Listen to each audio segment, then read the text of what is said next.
Welcome in everyone to Cash That Ticket podcast here on the Straight Outta Vegas AM feed. Wednesday, June the 17th, 2026 here to get into some more baseball on the Wednesday card, and we'll get into another NFL win total here for the upcoming NFL season. We'll talk about the Miami Dolphins today, and we'll talk about and handicap the latter part of the schedule today in baseball. We got games starting as early as 12:40 on the East Coast, but we do have a handful of games in the evening slate here for the baseball schedule. But joining me as always to help me break everything down happening in the sporting world, I got Uncle Diamond Dave Essler here with me. Uncle Dave, how's it going, sir? Uncle Diamond Dave Essler needs to regroup after yesterday. Let's just leave it at that. Yeah, we took it on a little on the chin yesterday. I had the first five under in the Phillies and the Marlins game. That was a quick death. That was done by, I believe, on the bottom of the second. More so by the Phillies offense. They're starting to hit the baseball very well, at least over the past week or so here. And I know you had the Mets team total over. Um, that one should have gone to the window more than, I don't know, three, four times because they had the bases loaded, I believe, in like three straight innings or some Can we talk? sort. Can we talk about something else? Yeah, I'm venting because I bet the over 10 in that game, so we're gonna hash it All out right, here. So, all right. yeah, so I had the full game over in that game, and it was just frustrating. But that's just how the Mets season has gone. But again, goldfish memory. We'll turn the page. We'll look for some more winners here on the Wednesday card and get back on track here, in the betting world. So let's not waste any time, Uncle Dave. Let's get into it here for Wednesday. Clean slate here. We'll start here on the East Coast, 6:45 Eastern start time, AL East battle. Toronto Blue Jays, they are in Fenway Park to take on the Red Sox. Excuse me, Max Scherzer. On the mound for the Blue Jays will be Jake Bennett for the Red Sox. Red Sox are a minus 131 home favorite, plus 108 on the money line for the Blue Jays. Total in this one sitting at 9.5 with some big on the under here, Uncle Dave. Yeah, I don't get that total being 9.5, just under. I mean, Scherzer's been pretty pathetic, right? I mean, a whip of 1.73 and the ERA over 10. I mean, you would think Boston would score a lot of runs. And then of course Jake Bennett has done very little. I mean, he's had three starts and two of them were against the Rays, and he gave up four in both of those starts. And you would think in my sort of rematch type thing it goes the other way, but it didn't.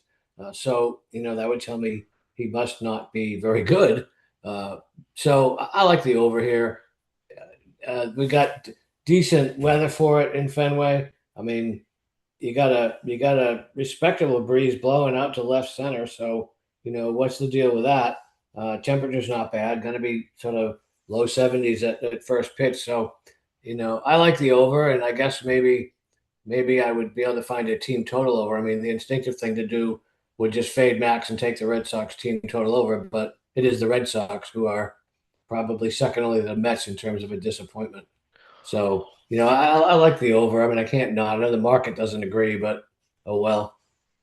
Yeah, you mentioned with Max Scherzer. I mean, just hasn't been very good to say the least thus far this season um, for the Toronto Blue Jays. And he hasn't career wise hasn't been very good against the Red Sox either. When you have a ERA of 10.23 on the season and what six starts, a WHIP of 1.73, that's you're not going to win very many ball games. The Blue Jays have lost, let's see here, five straight starts that he's made for this team. They've seen 10 combined runs in for the last five starts as well for Max Scherzer. And the home run ball has been a huge issue for him over the last five starts there as well. So I know he came off the IL in his last start against the Phillies there, but if there was ever an opportunity for the Red Sox offense to kind of snap out of it, I think it would be in this game here against the Blue Jays, and more importantly, Max Scherzer on the mound here. So I believe the team total for this Red Sox team is, let me see here, team props. Excuse me, 4.5 minus 125 to the over, currently over on DraftKings there. So I think that may be the look here in this game. If there's a first five that's at a decent price, I would look at that as well. Yeah, over 2.5 minus 120.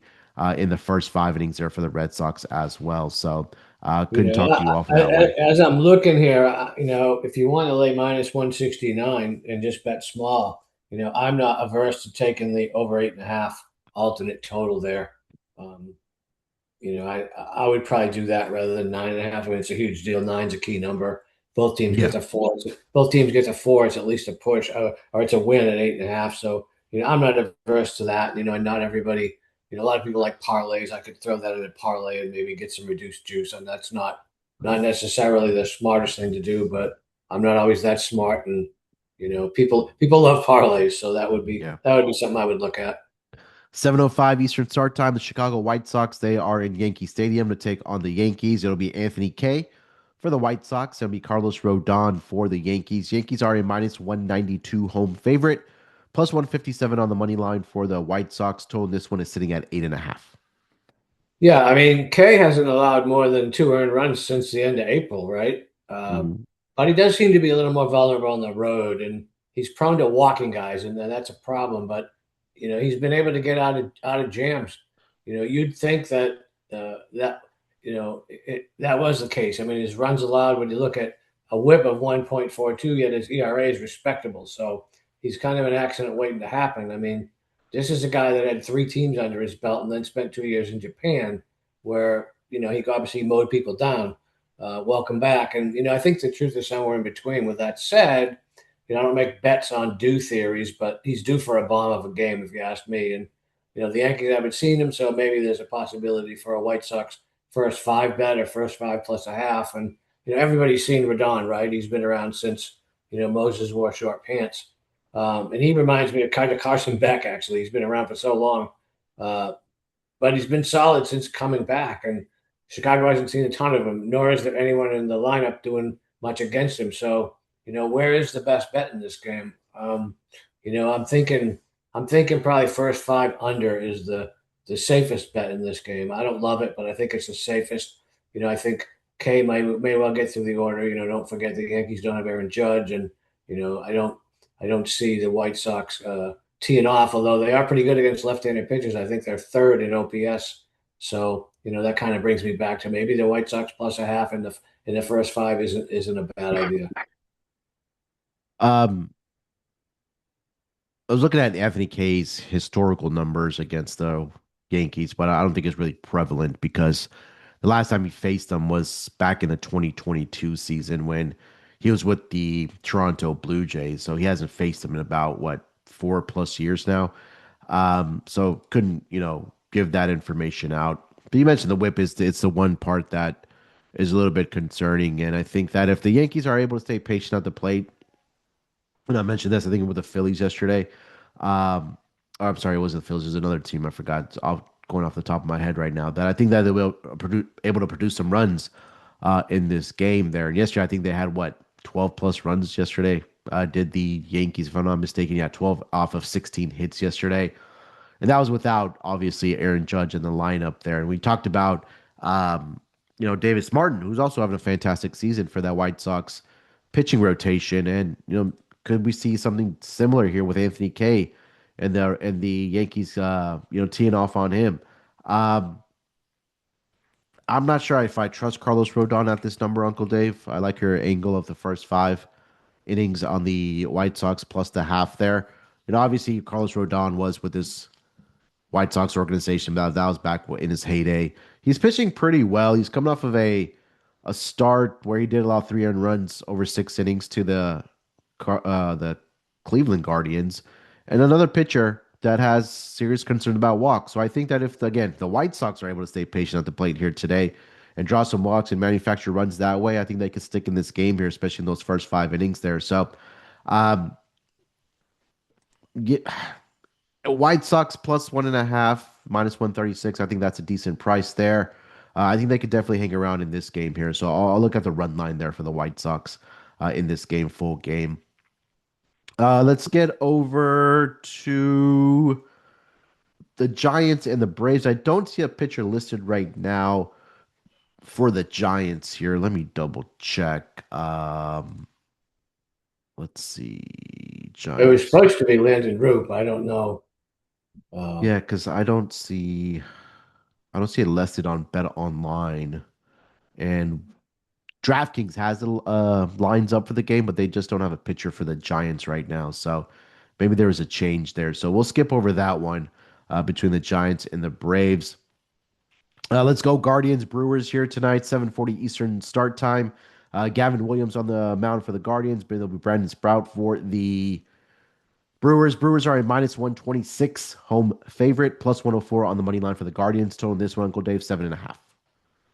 Yeah, I mean, uh, Williams is tough to bet against, but he's tough to bet on. I mean, Milwaukee hasn't seen him, so there's that. But there's kind of hard to ignore his season long stats. The as we get closer to the break, I think we're seeing a little regression there, and that's not abnormal. I mean, we see guys start to kind of get tired, for lack of a better way to put it. I mean, Williams can tend to walk people, and he can tend to be a fly ball pitcher. So I just can't jump on him.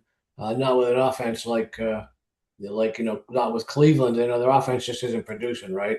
That would make me look at this under. I mean, Sprout, he pitched really well in his last start against the A's, but maybe that's the outlier since in his previous five starts he gave up three or more runs in all of them. And I guess since the Guardians haven't seen it, it's probably advantage Sprout early on. Both pens have been really, really good, so I do think the under and maybe the first five under is a viable edge here. That's the best I can do with that. Now, I would hope that the roof would be closed there. Obviously, Milwaukee, that's a stadium that balls fly out of when the roof is open, and right now they're projecting it to be closed, but I think that would make a difference. But I can only look at the first five under. I mean, I think Williams can survive for a few innings, and I don't think Cleveland can score. So I think the first five under, maybe game under, would probably be something I would be able to get behind as well. I mean that total is only 7.5, but it's 7.5 for a reason. And you got three-quarters of the money on the over, and yet it's really not moving a whole lot. So I'm inclined to think the under is probably the play there. And in reality, both bullpens have been good, but me, I like to take them out of the equation completely. So I would look at the first five under. Yeah, Gavin Williams has gotten a little bit of trouble on the road this season. He does have a 4.04 ERA on the road. Back on May 5th, he gave up 5 earned runs over 6 innings to the Royals, gave up 6 earned runs in 6 innings to the Blue Jays on the road. I think more recently, he gave up, let's see here, 3 earned runs in a five and a third to the New York Yankees. And at least over his last two starts, which have in fact been both against the New York Yankees, um, the home run ball has been an issue for him where he's allowed four. He allowed 8 total hits in those two starts against the Yankees. Four of those 8 hits left the yard. Um, so I think, going into Milwaukee here, I think he can bounce back here against this team. I think I'm with you here. My initial look was the under. I was hoping I would get an 8 on this total here. There's a little bit of juice on the over at minus 112 currently over on DraftKings. So I'll wait closer to game time to see if this does get bumped up to 8 here. But I think this could be a pitching duel, first five under or full game under as well. I'll wait it out if I can see if an 8 pops up between the Guardians and the Brewers. Let's go over to the Rockies and the Cubs here tonight, 8:05 Eastern start time. Sean Sullivan for the Rockies, Javier Assad for the Cubs. Cubs are a minus 193 home favorite, plus 158 on the money line for the Rockies. Uncle Dave, total in this one is sitting at 10. Yeah, I'm not happy to talk about this game. I had the Cubs to close out a parlay yesterday, and I really wanted to go back and take the Rockies on the run line. I didn't do it, so I'm pissed at the Cubs. Let's put it that way. I mean, Sullivan made his debut in his last start at the Athletic, so he's already pitched in a small park, which is kind of a little bit of a bonus. But he did give up a lot of fly ball outs in he only pitched 3 innings, so apparently he lived dangerously. And honestly, he wasn't great at Albuquerque, AAA Albuquerque this season. So I think the Cubs get to him fairly early, but I felt that way yesterday and that didn't happen against Feltner. So, what to do. I mean, and you look at Assad, he had a couple of bad outings early, but I think that's in the past since he's allowed a total of 2 earned runs in the last 5 starts, right? I mean, it almost looks too easy. So what do you do with that? I mean, I think Colorado can contribute at least a couple. Guys on their roster like Tovar and Goodman are 10 for 17 off of a side with a home run. So I think I would bet the over here. Again, both bullpens are fairly pathetic, and I know it's Wrigley inflated total, if you will, but I still think that my Rockies will contribute enough to push that over the top. You're Rockies. Yeah, we haven't gotten a Rockies update in a while um, from our preseason predictions on the win totals and such. But I think this was the game I had bet the over in, and I think it was Jameson Taillon that had left early, and Javier Assad had come in relief. And he had done a phenomenal job after a terrible start to the season there. I believe it was, I don't know when it was, but whenever it was. Um, yeah, he's done pretty well since, a little bit of a rough start in the month of April there. He's only allowed, let's see here, one earned run over 19 and one-thirds innings pitched. I think this might be the game where the Cubs offense breaks out a little bit. Javier Sad has been really, really good at home. He's allowed one earned run over 14 and the third innings pitched at Wrigley Field. It's on the road where he's gotten into trouble. 16 earned runs in 24 innings pitched there for Javier Assad. And you look at the other side for Sean Sullivan. Um, it's the Rockies, right? I mean, look, they have improved over year.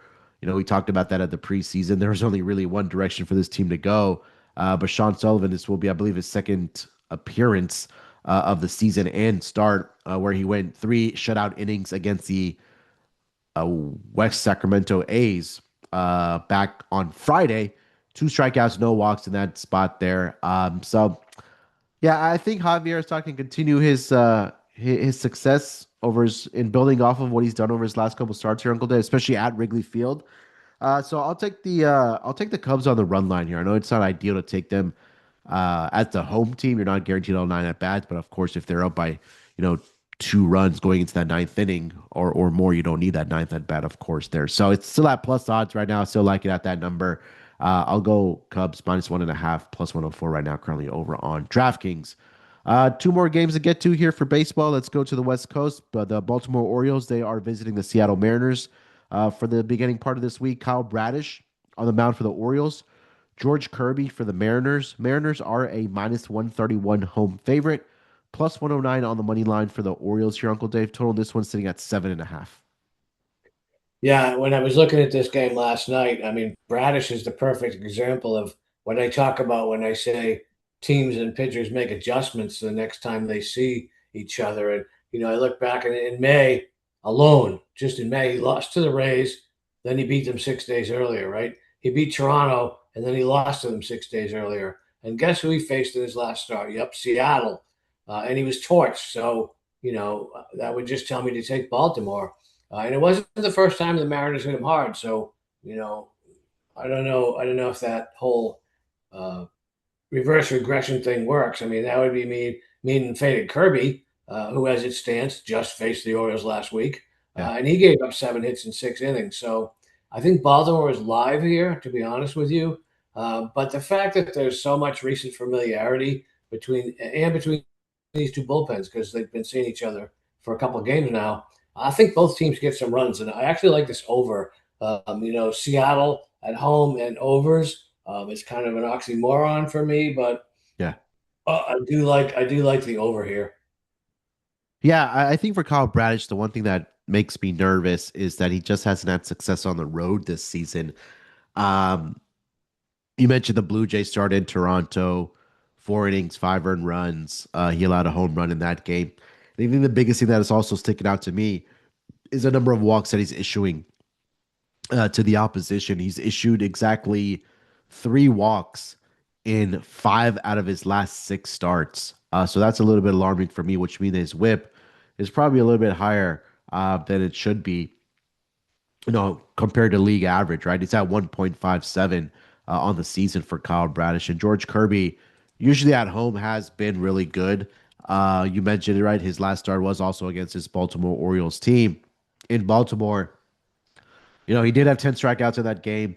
Historically, has struggled against them. 2-6 record, but the ERA is respectable at 3.40 49 strikeouts to 8 walks, which is really telling me that he hasn't got much run support in those games against the Baltimore Orioles. And this season at home hasn't been very good either. 3-3 with 3-3 and 8 starts with a 4.56 ERA, 24 earned runs in 47 and one thirds innings pitched there. So, yeah, I agree with you. Over 7.5, I think seems a little cheap here. I know it is in Seattle, where typically we see more unders, based on that ballpark and the dimensions there. But I think we could see runs between these two teams here tonight. Over 7.5 would definitely be the look. Last game of the night, we got the Pittsburgh Pirates. They are in Sacramento to take on the A's. Braxton Ashcraft going to start here for the Pirates. It'll be Aaron Savali for the A's. A's are even money on the money line, -120 for the Pirates. Total in this one, Uncle Dave sitting at 10 with a little bit of juice on the over. Yeah, pissy at the Pirates because 2 nights ago I had their team total over and that didn't happen. And last night they won 6-5. And I think Ashcraft is kind of an under the radar beast. I mean, he has had a couple of games where you'd say, okay, where did that come from? But the A's haven't seen him but a handful of at bats. But here's the thing, I get back to getting worn down a little bit before the All-Star break. You know, I wonder if that not be the case for Ashcraft. I mean, it's not that 84 innings is a lot for a lot of pitchers, but when you consider last year, he mostly came out of the bullpen and only threw 69 innings. He's kind of in untested waters a bit, right? So there's that. And Savali's coming off the DL, right? And he had a couple of horrendous starts before putting him on the DL. It was a shoulder injury, so maybe that's the reason he had those horrendous starts. But in this park, I mean, he's been crushed, and I mean crushed. In 5 games at home, opponents are hitting 345 against him. So I guess when all is said and done, Ashcraft is probably the safer bet. But I could get behind the Pirates team total over. And again, I made that exact bet in the first game of the series and lost. And of course, last night they scored 6 and banged out 12 hits. So, I like the way they're going. I mean, they fell behind last night 4-0 in the first inning against the Athletics. And of course, came back and chipped away and actually scored the winning run in the top of the ninth inning. So there is Seattle's bullpen. Matter of fact, they scored 5 of their 6 runs in the last 4 innings. So they kind of got to the Seattle bullpen. So I do think Pittsburgh is probably the bet for me. And I think the Pittsburgh team total over is probably a bet for me. Yeah, I wholeheartedly agree with you. I mean, you take a look at Savali's numbers. He's struggled in the home starts this season, right? Five starts, 2-2 with a 5.47 ERA. You compare that to his road numbers: 6 starts, 3-0 with a 3.19 ERA. And for whatever reason, when he's pitching at night, that's where he's really getting into trouble. So I know a lot of people don't look at maybe day and night splits. I like looking at those type of things. And if he's pitching during the day, he's almost in Cy Young form. 4 starts, 3-0 with a 1.64 ERA. He's only allowed 4 earned runs in 22 inning pitch. It's pitching at night here tonight. Take a look at those numbers: 7 starts, 2-2 with a 5.88 ERA. So I don't know. There's something about the sun and the moon for him, I guess. I don't know. But those numbers do jump off the page here for me. He has historically been good against his Pirates team, but again, the Pirates of the past are different, a completely different team than what they are right now. And in more recent form, Savali has struggled. His last 2 starts have come against the Angels on the road and against the Mariners, where he's allowed 12 earned runs in just 9 innings pitched there. So I think you're spot on again. I think we can get some runs here from the Pirates side of things. For me, it'll be Pirates or pass in this game. I think they do get the job done here in this third game of the series between these two teams. All right, that's going to do it here for the MLB side of things. We'll get to best bets later on in this episode. Let's turn the page here, Uncle Dave, and let's get into some NFL talk. We did cover the Arizona Cardinals yesterday, and today we'll get into the Miami Dolphins, who go into the 2026-2027 NFL year with a win total of 4.5. And last season, this was a team that really was up and down. All right. There was a start where they started 1-6. Their lone win came against the New York Jets in week 4 on Monday Night Football. Then they won 5 out of 6 games to only lose the final 3 out of the 4 games They did start Quinn Ewers in the final three games of the regular season against the Bengals, the Tampa Bay Buccaneers, and the New England Patriots. Now, it's a brand new regime there in Miami going into the season, Uncle Dave. Last year, I quickly mentioned this, they did finish the year going 7-10. Of course, finished second to last in that AFC East division. They were 5-4 at home. The struggles did come on the road for this team. They were just 2-6, 3-3 within the division, and they ended the season with a minus 77 point differential uh, for the 2025 year. Now you have a brand new head coach, a brand new quarterback, um, and they traded Jaden Waddle. We'll see what Tyreek Hill ends up, but the one piece that is going to be there from last season, Devon Achan, for this team. And there's a lot of trade rumors or trade rumblings for if Devon Achan was going to continue being with his organization. Um, they've said all the right things in the offseason, Uncle Dave.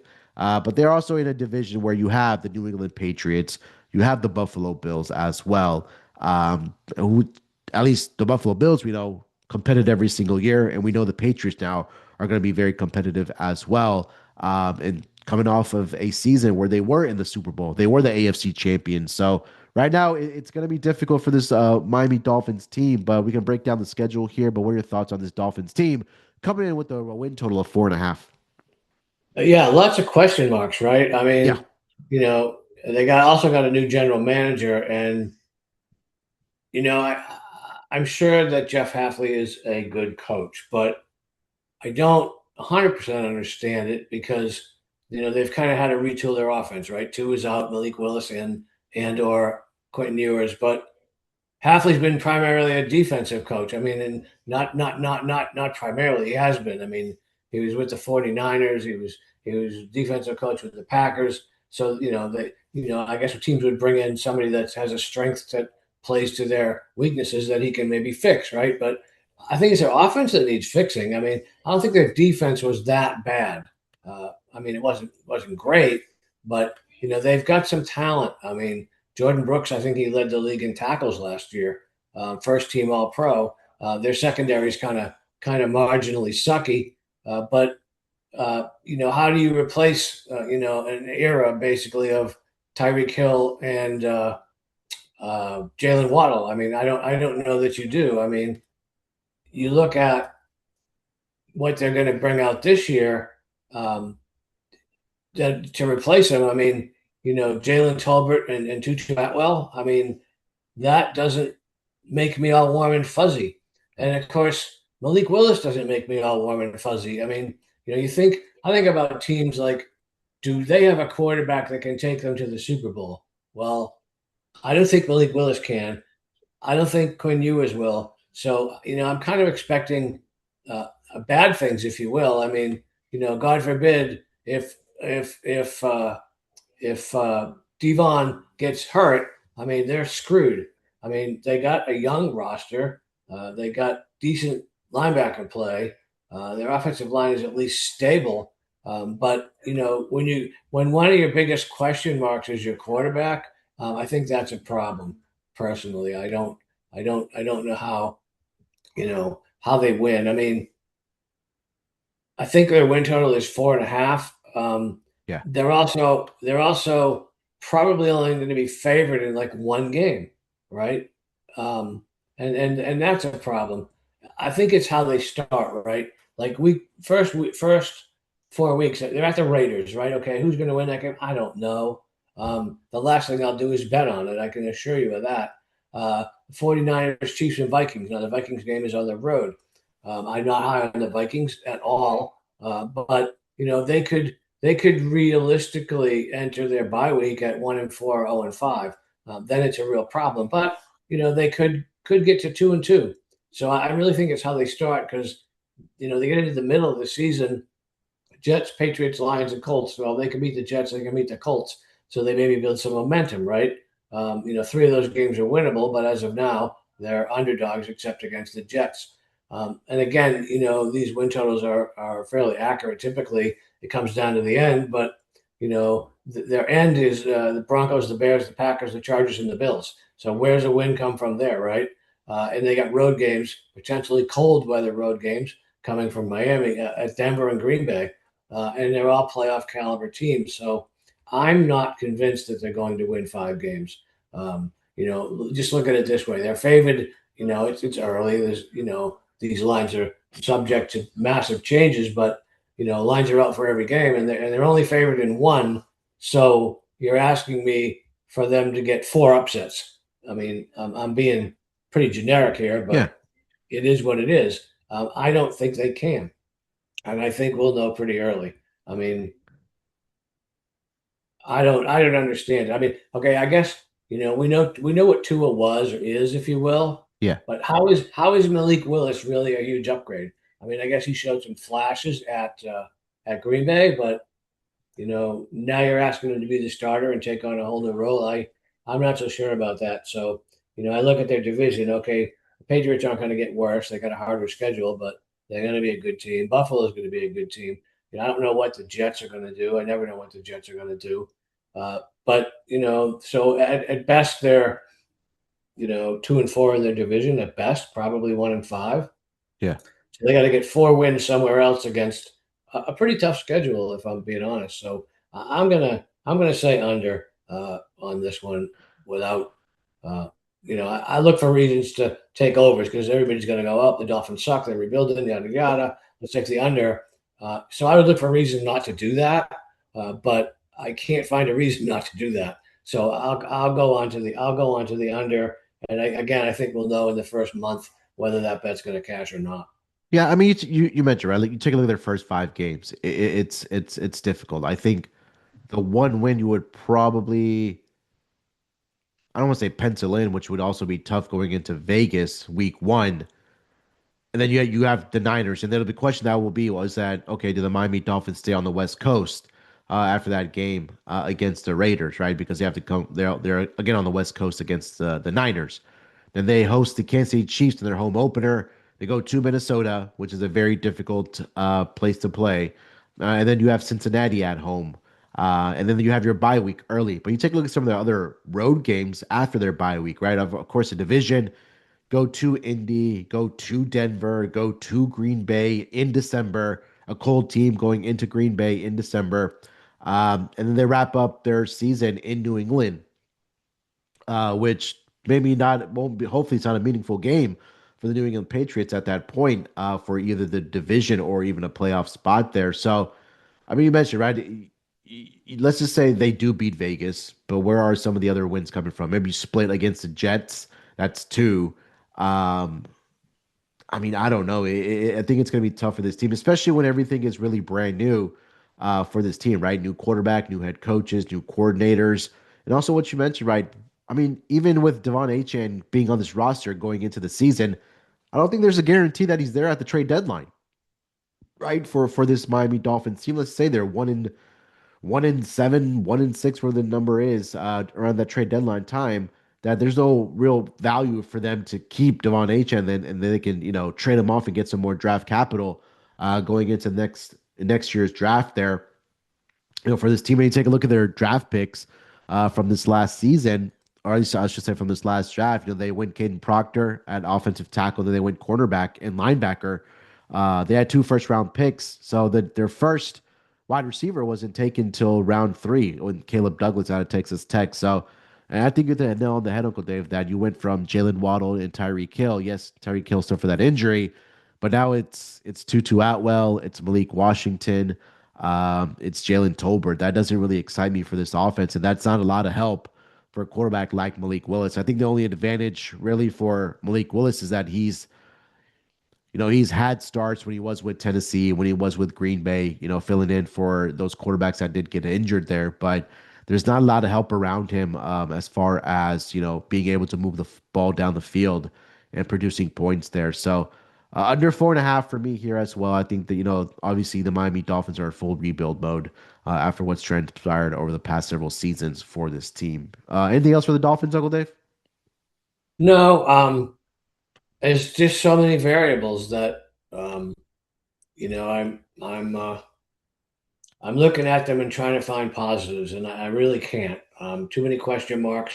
I think you said it. That game against the Raiders is um, probably going to jumpstart or crush their season, right?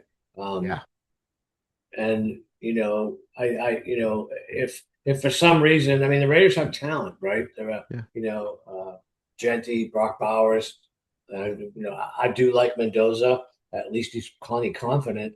So I don't see Miami winning that game. So again, I'm trying to find reasons to be behind Miami. I know a lot of people that are Miami fans that are, I don't know if they agree with me or not. I don't want to piss them off, but I call it like I see it here, and I'm not seeing happiness in Miami. Yeah, I was trying to find a line for that game. Let's see here. Bet Online has it. Yeah, so right now Vegas is favored by 3 in that game, minus Yeah, 120. So I think I the mean only they other give game, they, they give him the field goal and it's juiced to minus 120. So yeah. you know that kind of just really confirms. I mean that doesn't mean it is right, but it kind of confirms conventional wisdom, if you will, what we're talking about. All right, so there it is, the Miami Dolphins for the upcoming season. Uncle Dave and I both on the under for the Dolphins and their win total 4.5 for the upcoming NFL season. All right, before we do get to best bets, just want to remind everybody to get over to pregame.com. Got a brand new promo code for you guys. And it is Steel50, Steal 50, like stolen base steel. You can get $50 off of all access bridge to football. Get every best bet in every sport from your favorite pregame pro all the way to the Hall of Fame game on August 6th. Now, all access bridge to the football is available right now for $249. Now, that's the same price as a 30-day all access. But you can save an extra $50 and only pay $199 with the coupon code STEAL50, STEAL50 over at pregame.com. I wouldn't wait though, because again, this bridge to football offer is only for a limited time. And again, you don't want to wait and get every single pick, I should say, from your favorite pregame pro all the way to the Hall of Fame game. So typically it's priced the 30-day all access I know are priced around 199, but you're getting an extra some odd days all the way to the Hall of Fame game for your favorite pregame pro. So all you got to do is go to pregame.com. Find your favorite pregame pro and look for that all access bridge to football. Put in that promo code STEAL50, STEAL50, and can knock it down to 199 all the way to the Hall of Fame game for the football season. All right, Uncle Dave, let's get back on track here with our best bets here for the Wednesday card. I'll let you lead it off. Where are you taking us?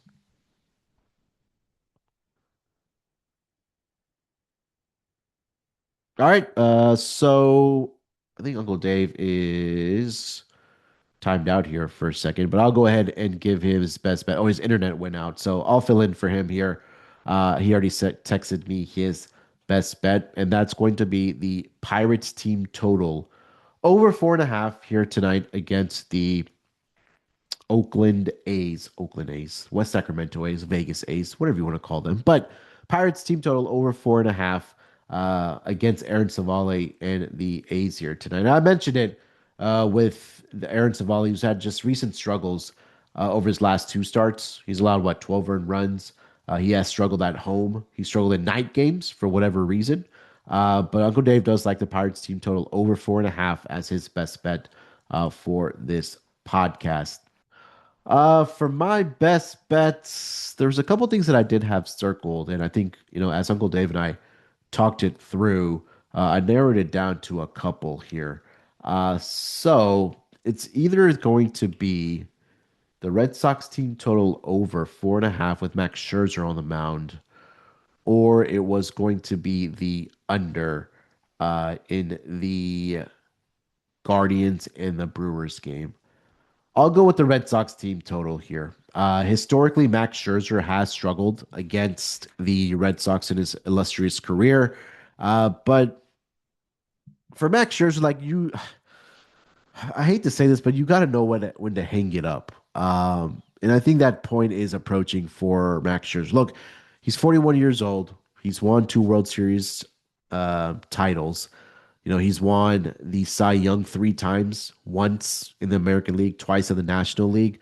But at least for recent form, it just has not been very good for Max Scherzer. And even when he's made his return last week against the Philadelphia Phillies after being on the IL, he gave up 5 earned runs in just 3 and a third innings pitched. And I've always say this when we're handicapping these games is that the key is going to be if the Red Sox are able to stay patient at the plate and draw those walks and get runs that way, this should get to the window for us sooner rather than later in this game. And you also take a look, he's not that strikeout guy anymore. He only has 14 strikeouts in 22 innings pitched thus far this season. He has a whip of 1.73 on the season, does Max Scherzer here. So, and historically in his career, 5-7 with a 5.77 ERA against the Boston Red Sox here. So, I'll look for the Boston Red Sox to bounce back here tonight and look for them to score runs here. You guys know me in my win totals, or sorry, not win totals, team totals. I think this one does get to the window for us here tonight. So Red Sox team total over 4.5 as my best bet for this podcast. All right, and that's going to do it here for this edition of the Cash That Ticket podcast on the Straight Out of Vegas AM feed. Uncle Dave, internet went out, but I think it went out at the buzzer because we got everything in that we needed to as far as baseball and NFL does go. So, again, like I mentioned, we'll keep it the same format. We'll tackle baseball games. We'll get into more win totals as well. We'll cover one team each day, talk about as we have been, as we did for Arizona and as we did for Miami. So if there's anything else you guys want us to discuss for the NFL season, get in our DMs, send us a message. If you are in the forums at pregame, or if you are, friends with us on pregame.com, send us a message if you want to listen to something else, or in addition to what we're already doing as far as the NFL win totals do go. All right, we got sports all day. I know baseball starts earlier on Wednesday. We got World Cup games, of course, as well. So definitely looking forward to all of that. Good luck with your bets here today. Enjoy the games, and we'll talk to you guys down the road.